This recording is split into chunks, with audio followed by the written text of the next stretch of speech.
So Camille, you have 12 minutes. Okay, I won't need 12 minutes, but I don't like to feel stressed when I'm up here. Sorry, the limit's 10. I just was corrected. You have 10 minutes. Then I'll talk fast. Merry Christmas, Happy Hanukkah, Happy Holidays. I hope that you have happy, healthy ones.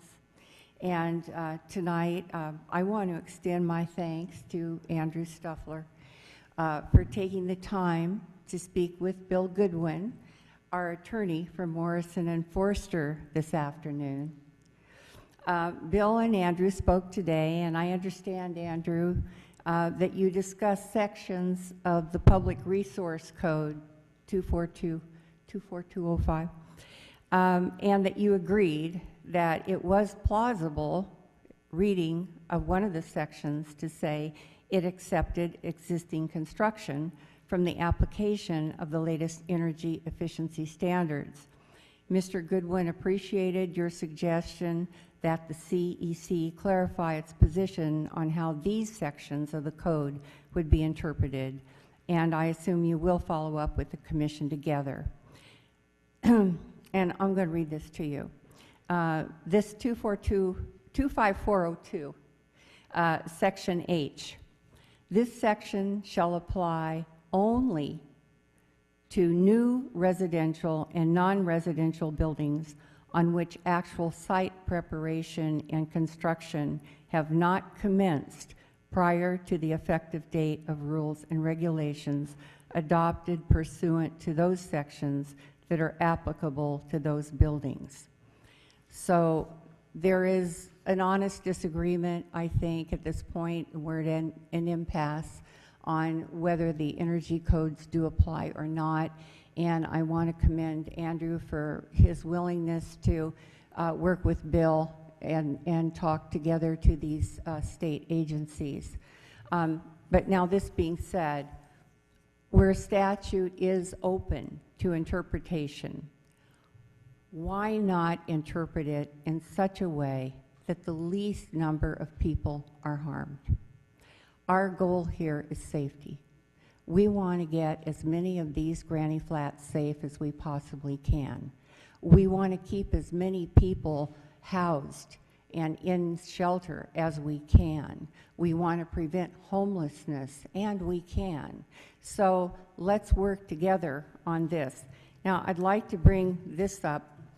Mr. Watkins, when you first came, I told you all the solutions were in here. That we had like the brightest minds in this city working on this for a year and a half. And one of the big brains there was Ken Looper. And this is a man who solved problems for the Department of the Defense on their operations all over the world. He organized it all.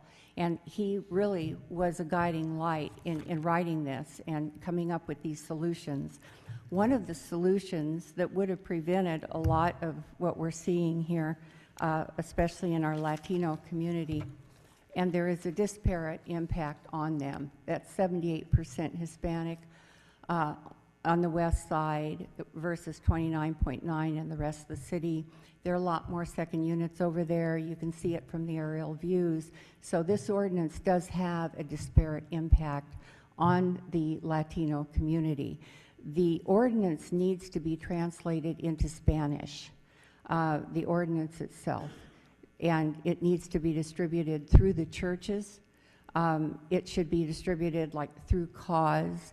And if you look at this was taken right out of the solution book, right here, and it was ignored. It's the marketing direction from the Ventura Safe Housing Collaborative final report.